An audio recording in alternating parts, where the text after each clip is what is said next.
back to Witches of the Moon. I'm your Friday hostess, Natalie. This week's topic is self-taught versus mentor. Now, this is a topic that is, as always, very important to me because I'm pretty much self-taught.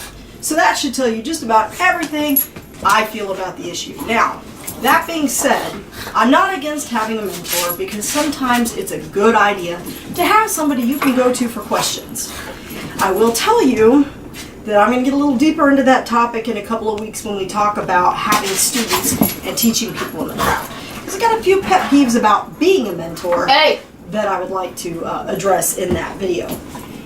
I don't really think it makes a difference too much if you are self-taught or a mentor, but I will say that there comes a point where you may need some input from other witches as far as you may have some questions about something that's not working and you want to know why, or something of that nature. And sometimes you can't get those questions answered just by reading a book. So I would say you may not necessarily need a mentor, but you might want someone you can go to with questions that's not specifically walking you through each step of what it is or what it means to be a witch.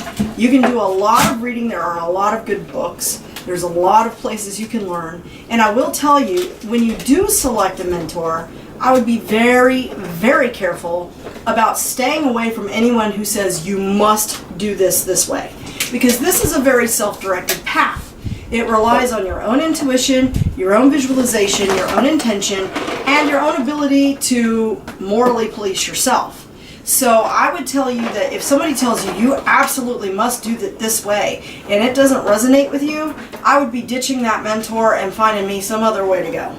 That being said, there are bases for a lot of what we do, and there should be some things that are pretty center, like, you know, we use certain herbs for certain things, but if you're ever doing something and it doesn't feel right to you, don't do it, and don't let someone or some mentor that you're working with tell you that your way is wrong, because if it works for you, it works for you, and that's all that counts. Now, that being said, like I was saying earlier, you can learn a lot from books, but there may come a point where you have some questions. Again, you don't necessarily need a mentor. You can get with some of the groups on Facebook. You can write to some of the authors of some of these books and say, hey, I've got some questions. Now, if your author of choice is Scott Cunningham, obviously that's going to be a little hard because he's no longer with us.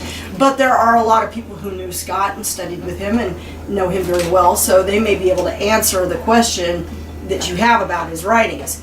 So look out for other authors, people that may have had some connection with him. Write to them. A lot of times they're very open about talking to you about their books or what they wrote or any questions that you have. I know Timothy Roderick, who wrote the Wicca Year and a Day series, is very open to anybody who has questions about anything he puts in his book. He's very Wiccan, so he follows the rule of three, just so you know. I don't necessarily adhere strictly to the rule of three. I have my own opinions on that, and I've expressed one here before. So I will tell you, I don't think it makes you any less of a witch if you self-study or if you just read books, as long as you're practicing and you're communicating with other witches and you're participating in the community. I don't think it makes you any less of a witch. I also don't think it makes you any better a witch if you have somebody who mentors you, because then you adapt to what their ways and thinking are. And I think a lot of times when you have a mentor, it makes you more afraid to strike out on your own and do things your own way or what resonates with you. You think that you have to do it this way because this is the way you were taught. So again, if you have a mentor and they're telling you and they're encouraging you, hey, you know, this is how I do it, but what does it mean to you? That's a good mentor. If you have a mentor that says you must do this, and if you don't do it this way, you're a bad witch, well, the only time you're a bad witch is when your spellcraft doesn't work. And if it's working for you, then obviously it's not wrong. So keep that in mind. And pretty much that's all I got to say on this topic, folks. So thank you very much, and blessed be.